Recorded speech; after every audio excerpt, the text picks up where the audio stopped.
Hey guys, Alex here, and in this video I'm going to talk about the numbers on my first deal and how they played out. So first off, the source was a Craigslist for rent by owner, so it was off the for rent section, and the video is actually on my channel. I recently took down all seller calls from my channel just because I can get in trouble in case a seller were to see that I recorded our conversation. So it's no longer there, but I don't know, maybe if you PM me or something like that, then I can get you the link to that video. So here's how it went down. I had the conversation with the seller. I went to the house. I looked at the house. Well, first I explained a little bit, qualified her a bit. The house was a nice house. She was open to a lease purchase. She had some questions. I answered them. We got to the point where I met with her partner, face to face, in the home.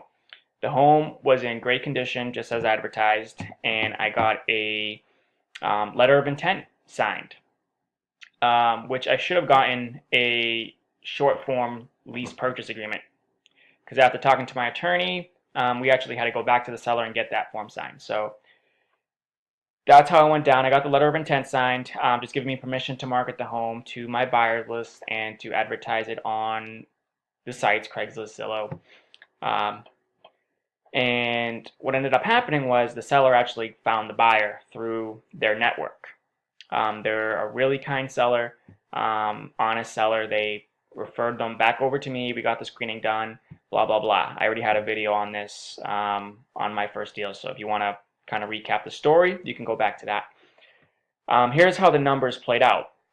We agreed with the seller that she would be happy netting $240,000 at the end of the day. All right, so if she can walk away with $240,000, assuming no agent commissions, then they would be happy. So that's what we put on the agreement. I put a minimum net of $240,000, knowing that I'm going to put this back on the market at a premium to the marketplace at $250,000. Now, why can I do that? As lease purchase investors, why can we do that? We can do that because our buyers are tenant buyers, they're lease purchase buyers, meaning they can't qualify today, they just need a little time to do so.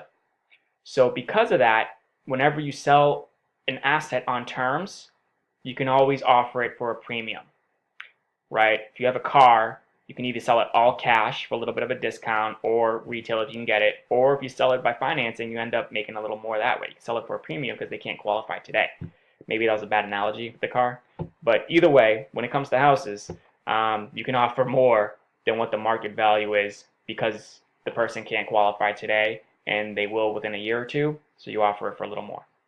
Generally 7 to 7.5%. There's no number or percentage, but just to kind of give you a ballpark.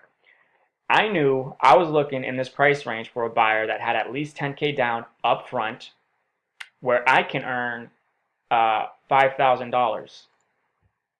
I'd be happy making $5,000 off this deal. So I would need to find someone that had $10,000, and I told the seller I'd split it with them 50-50.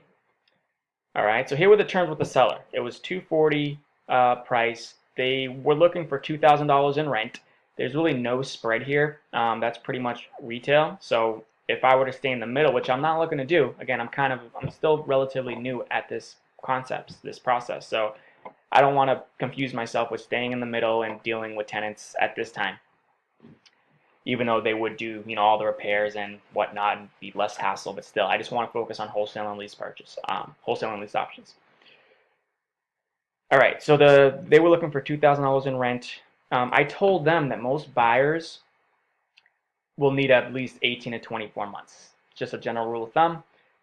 So she was okay with that. She was okay with anywhere between 12 to 36. So that's what we agreed to. I didn't really put a specific number here in my letter of intent, but we just knew it was an understanding that it'd be a 50-50 split based off whatever the option deposit was, looking for a minimum of $10,000 up front, and the term would generally be somewhere within this range. Here's what happened. They brought me the buyer. I had them pre-screened. The screening came back 18 to 24 months, so we give them a 24-month term. We offered, again, the price was $250 to them. There was no hassle with negotiating or anything like that. $2,000 a month, and they actually had, so here's what they had. They had 10,000 today, and then I negotiated during tax seasons, because on the application that I have, you'll see, here's a good tip, that it also asks for, like, if they could come up with additional towards a down payment. My videos educate the buyers to incentivize them to want to put more down, because at the end of the day, they'll get a better mortgage and a better rate the more option money they put down.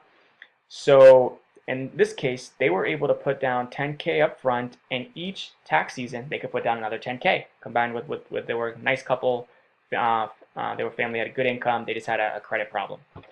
So they just need a little time to fix their credit. They're involved in a credit enhancement company now, and they're going to fix that within the time frame.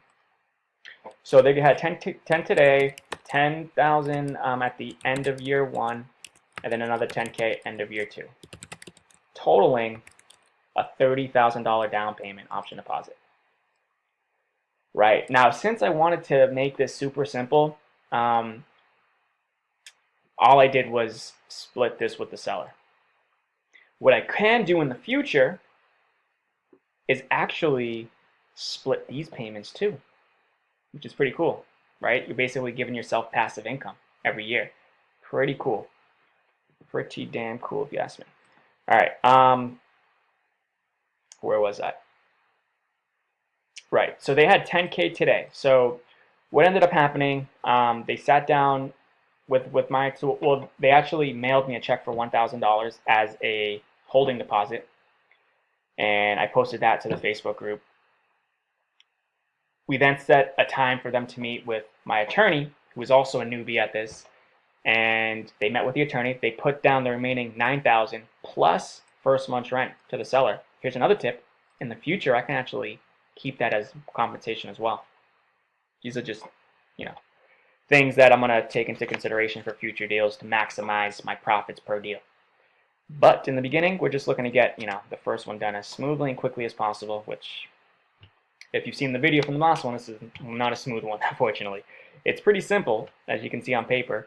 So they met with the attorney. They put down the remaining $9,000 plus first month's rent plus the attorney fee, which I mentioned. And all that's sitting with the attorney. Now, there was kind of a rush for them to move in. They would needed to move in by the middle of March. And the attorney was kind of dragging their feet when it came to getting all the other paperwork stuff done. When I say all the other paperwork, I mean, now that we've entered into a lease purchase with the buyer, I then needed to assign that paperwork back over to the seller. And the attorney needed to record a notice of option at the Registry of Deeds to let the world know that they have an agreement with the seller, they have an option to purchase, the seller can't sell this house from under them, all right? You can forget about what I just said, but point blank, none of that stuff got signed. The buyer signed the paperwork, the buyer did their part, even the seller did their part when it came to the short-term lease purchase form, but when it came to all the assignment stuff, they got a little confused. They knew what we were doing the whole time, but the verbiage and the way it was worded, they got a little spooked. So it's still under review. They're having their own attorney. Seller has their own attorney now reviewing that paperwork, and I'm still looking to get this done. Right. So all the money's sitting with the attorney. I told him not to pay me yet because I don't want that money to come in, and then I gotta, just in case whatever happens, you never know, put it back out. So I just told him to hang on to it for now. Make sure we get all the, T's crossed, I's dotted, everything wrapped up in a bow, sealed, delivered, and then I'll be comfortable getting paid my remaining $4,000 because I already have $1,000. But anyways, sorry for the rant. These are the numbers, and that's how it played out. Pretty simple. I don't think I have anything else to add to that. If you have any questions, leave questions in the comment section. I'll be happy to answer them. And that's it. Thanks for watching. Look out for the next one.